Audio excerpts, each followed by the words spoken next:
and thank you for the warm welcome.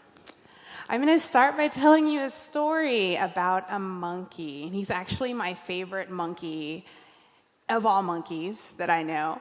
And this particular monkey lived on an island off the coast of Western Africa. And it was a teeny tiny island, and one day it was hit with a horrible storm, like a tsunami-level storm.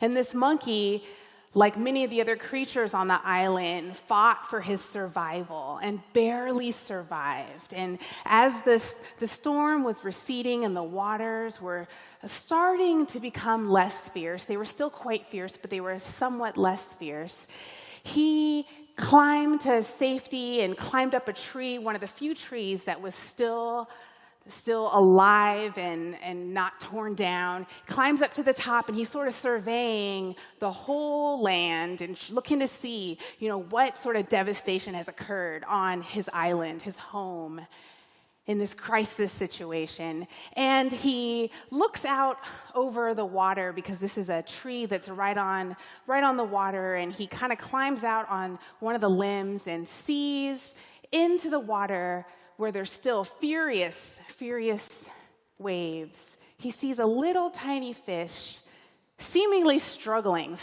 to swim across the current. And this monkey, like I said, he's my favorite monkey. He's kind of heart, and he sees this fish, and he has compassion on the fish, and he notices the fish, and he says, "Wow, this fish looks like it's struggling. I want to help that fish. Let me see what I can do." And so at great risk to himself, he climbs out to the furthest limb, the furthest branch, and he leans into the water. He could have fallen in, it could have been horrible, but he doesn't. He holds on to the branch, and he swoops one arm into the water and grabs the fish because he wants to save it from its struggle.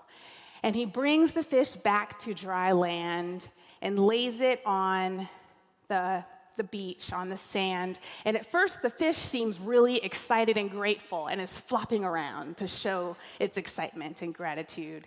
But it soon settles into a deep sleep. The end. And you're probably thinking, wait a second, didn't you just hear Brandon Harvey's talk? Good, right? Celebrate good news. But you came with this womp story to end the conference. I want to talk about this monkey. One of the reasons why I like this monkey is because I can identify with this monkey. I'm a lot like the monkey. I notice what's going on in the world around me. I see people struggling. I want to help. I want to do good. I'll even take great risk in order to do what I think is good, what I think will be helpful. But one of the beautiful things about this parable, which is an old West African parable, is that it really shows me my limitations as someone with good intentions, as someone who wants to do good, as someone who can impact the world. And, I'm probably like many of you in this room. I have wonderful liberal arts degrees. I have done apprenticeships. I have done fellowships. I have been mentored. I have studied. I have done special activities to stimulate my creativity. And all of that stuff leads up to one human being who can significantly impact the world. I'm going to have an impact in this world because of all of the resources that have been poured into me. My entire life has been designed about being a change maker. From when I was a little girl, all through my education and even post-formal education. I'm going to have an impact. In some ways, we could define power that way. I can impact the world. The question is, how am I going to impact it? Because if I can identify with this monkey, I have to kind of look at what this monkey's situation was. This monkey did not have the same amount of power in his world as the fish. The monkey could observe the fish. The monkey could make assumptions about the fish's experience. The monkey could actually impact the fish's existence in a way that was not reciprocal. The monkey could reach out down into the water, had the power and the agency to grab the fish from its natural habitat in an attempt to help it, but the fish couldn't have done the same to the monkey. The monkey had power in a way that the fish didn't. And oftentimes when I'm seeking to do good, I'm often seeking to do good among people who don't have the same amount of power as I do. They can't impact my life in the way that I can impact their life. And so this brings up a big question to me of what are my limitations as someone who has power and agency in this world? How can I do good? What does that look like? Because I certainly don't want to do what the monkey did and just rely on my good intentions. It's one thing I've found is good intentions are not enough. A fancy slogan is not enough. Hope is not enough. I actually need to understand the fish. I actually need to collaborate with the fish. I actually need to recognize that perhaps my status, my experience as a person of power and privilege disqualifies me from fixing the fish's life. And maybe I need to listen. Maybe I need to stand in solidarity. Maybe I need to follow the fish's leading. Because, the monkey never stopped. The monkey never stopped to think, maybe I should get to know this fish. Maybe I should get to know this fish's struggle. Or maybe this fish is struggling in a way that I can't even see. Maybe the fish isn't struggling at all. Maybe the fish wants me to leave it alone. Maybe the fish whose ancestry has survived hundreds of tsunamis has something in its ancestral wisdom or DNA or cultural collective intelligence that can solve its own problems. And just because I have my perspective up from the perch, up from academia, up from upwardly mobile middle-classness, up from wherever I've been trained, just because I have that does not mean that I have a wisdom and an expertise that overrides the fish's lived experience.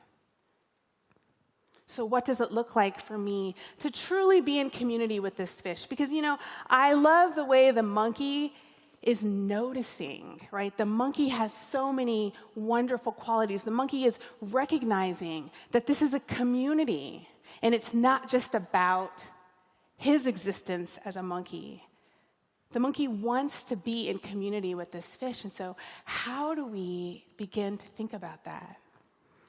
One of the things that has impacted my work and my activism and my scholarship is the lived experiences that I've had trying to be a monkey among fish. And I've lived in lots of neighborhoods and among people who are very different from me, who do not have the social power that I have as an upwardly mobile, formally educated person. And one of the things I've had to learn is what I mentioned earlier, the limitations of good intentions.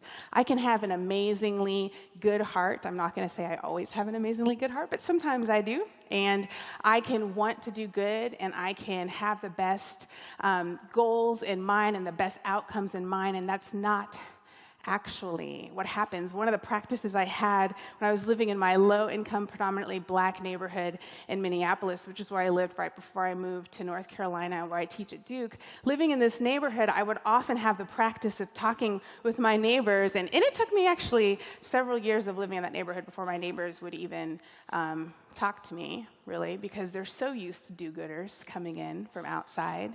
and not sticking around. But when they finally did, I got into this practice of every month or so intentionally asking my neighbors, do you feel heard by me? Do you think that I care about you? Do my behaviors demonstrate to you that I care about you? Do my behaviors demonstrate that I'm listening? Does it seem like I'm standing with you? And more often than not, they would say, actually, Christena, when you said this last week, I wondered, does she really get it? Or when you didn't seem as upset as I was about this event that happened in our community, I wondered, is my story really part of her story? And then I have to go back to the drawing board and be like, okay.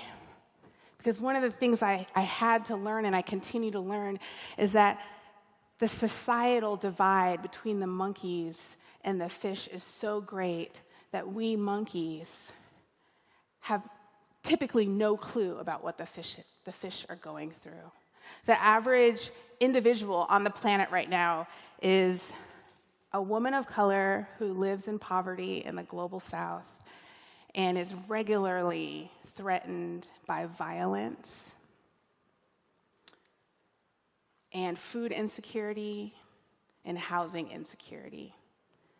And if I go about my life the way that I do and I want to address issues that relate to those violence, food insecurity, housing insecurity, I have to recognize that I'm limited in what I even understand about that. And it's going to take a long time for me to even begin to understand what it's like to be impacted by those issues. And if I want to do good, if I want to address those issues, I have to take the time to do that. So one of the things I did was recognize, my good intentions are not enough. I actually have to retrain my thoughts, my behaviors, my emotions, seek feedback, keep making adjustments so that I'm starting to understand what's going on. Another thing I had to learn is that solidarity has to come first. Like I said, I have been so educated and I have received so much training, and the whole point of a liberal arts education is to solve problems, right? And so, we have these critical thinking skills, and they are sharpened and sharpened and sharpened, and we want to just go out and fix things. And just like the monkey, I will see a problem, and I'm like, someone's suffering, what can I do? How can I fix it? And one of the things that I've had to learn is that I have to sit in solidarity first. I have to feel the pain. I have to feel the struggle. I have to walk alongside people in the ditches of their lives. And one of the things I've realized is that so much of my desire to fix things is actually self-centered. It's actually more about me than the person that I'm supposedly trying to help or work alongside. Living in my neighborhood, I would often encounter stories. And one of the stories comes from a woman who lived with me for a portion of that time, and she was different than me in every way but race and gender. She was also a Black female, but she lived with really significant mental illness. She lived below the poverty line, and her whole life was basically devoted to going through all the red tape that's needed in order just to get her medication, in order just to get food stamps, the very basic things to survive. She spent all of her energy on that. And because she was dealing with so many governmental organizations, she was constantly dealing with bureaucracy, and it was frustrating all the time. And we would have conversations at night when I'd come home from work, and she would share with me her latest frustration and feeling dismissed and feeling like the system is against her.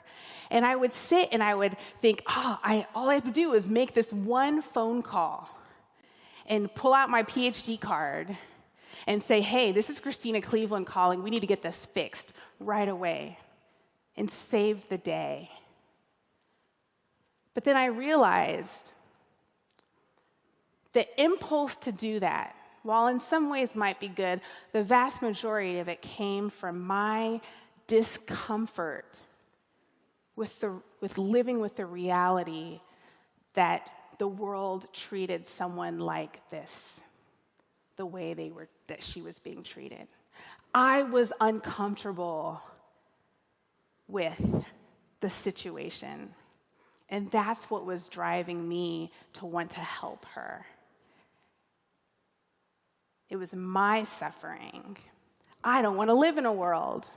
I don't want this to even be a possibility. I just want to think about positive things all the time. But what she really needed was someone to sit and to cry and to scream and to say, that is not right.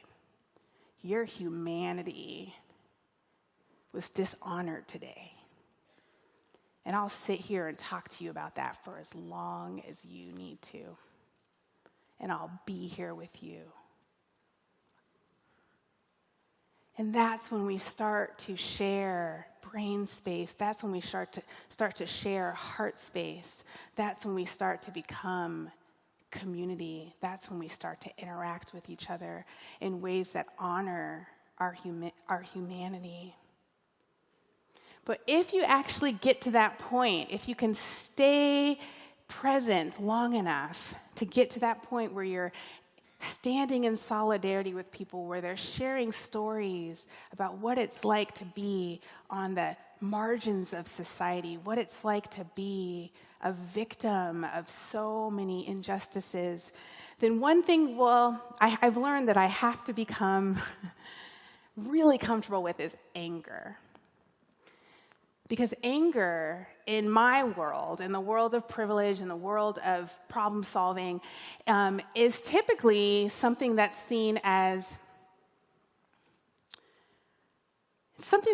unhelpful. It's something that's seen as a distraction. It's something that's seen as, oh, that person is flying off the handle. They don't have any legitimate reason to be angry. But as a social psychologist, I'm drawn to anger, because anger is a powerful emotion, and it's an approach emotion, actually. It's an emotion that makes us want to do something, to engage, to make a difference. It can be a wonderful motivator. But as I've spent time with people on the margins, I've discovered that, yes, there is struggle, and there's a lot of anger. And if I can actually lean into that anger, and usually we want to just back away and be like, hey, I don't deserve this. That was my attitude a lot of the times. My neighbors would say things like, would say, you're a part of the problem. Or people like this do that. And my response would be, oh, not me. I'm not one of them. Look at me, I'm here with you. I'm one of the good guys. I don't have to be here. And one of the things that I've realized is when people are sharing their anger, they're telling me a secret. They're letting me in on a secret.